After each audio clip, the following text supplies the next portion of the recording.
Morning, students. Our next topic that we are going to learn today is future continuous. So, continuous means कोई भी काम जो continuity में होता है एंड फ्यूचर कंटिन्यूस का मतलब है कोई भी काम जो फ्यूचर में कंटिन्यू होने वाला है. Just simple as that. I will be eating pancake for breakfast tomorrow. उसने खाया नहीं है पैनकेक. मैं कल ब्रेकफास्ट में पैनकेक खाऊंगी. ठीक है. I will be eating pancakes for breakfast tomorrow. ये काम होगा बट फ्यूचर में होगा. ठीक है. Ryan will be staying with us during the vacations. So vacation अभी नहीं है. He will be staying. Vacation जब आएगा तो रियान हमारे साथ जो है वो स्टे करेगा. Will you not be willing to join us for dinner. क्या तुम हमारे लिए हमारे साथ डिनर ज्वाइन नहीं करोगे.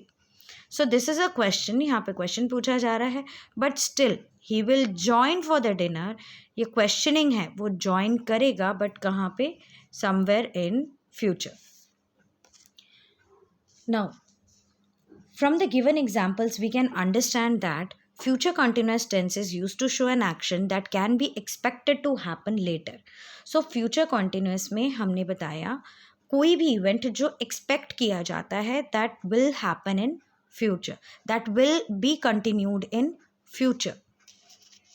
It will be used to project or predict the possible actions to be taken in the future. So यहाँ पे वो predictions होते हैं. वो basically हम events को project करते दिखाते हैं जो कहाँ होने वाले हैं. Somewhere in future.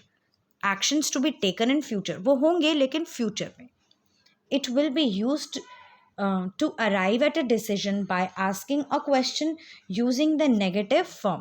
और यहाँ पे question करा जाता है. जैसे आपने ये वाला एग्जाम्पल देखा, will you not be willing to join us for dinner. So यहाँ पे हमने क्या देखा है, use to arrive at a decision. यहाँ डिसीजन लेने में हेल्प होती है. अगेन डिसीजन मतलब हम किसी काम को करेंगे या नहीं करेंगे ये बताने की कोशिश करी जाती है. ठीक है. लेकिन अगेन वो काम कहाँ होगा, फ्यूचर में. सो इन सारे टॉपिक्स में आपको ये समझना है जो भी इवेंट्स बताए जा रहे हैं दैट विल बी कंटिन्यूड वो होंगे continue but in future. Okay. Now let's continue with our exercise. Very simple है ये. Before that I want to tell you about the structure. इसमें स्ट्रक्चर है हमारा subject plus will plus be plus verb first form with ing and objects. The rest of the words which come in the sentence. Okay. Subject, will, be, verbs first form जो आपको given होता है bracket में. All you have to do is you have to add ing. आपको इनके साथ ing add करना है and the object rest of the sentence. So let's try. Exercise number 2, page number 73. Use the verbs given in the bracket to complete the sentences in the future continuous tense. I dash at the resort this time the following week.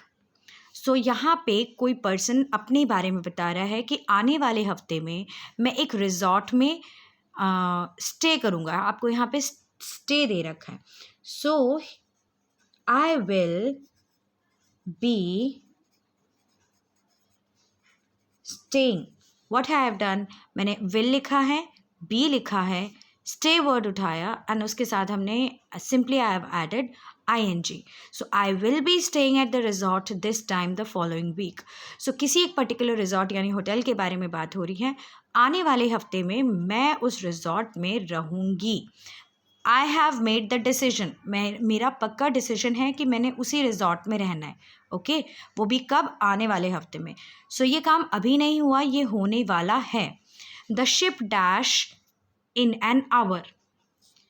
The ship will be sailing in an hour. So 1 घंटे में ship जो है वो cell करेगी यानी वो चलना शुरू होगी. So will be and sell word आपको वर्ब गिवन है और simply we have added ing. So now you continue this exercise, complete this and send me your pictures.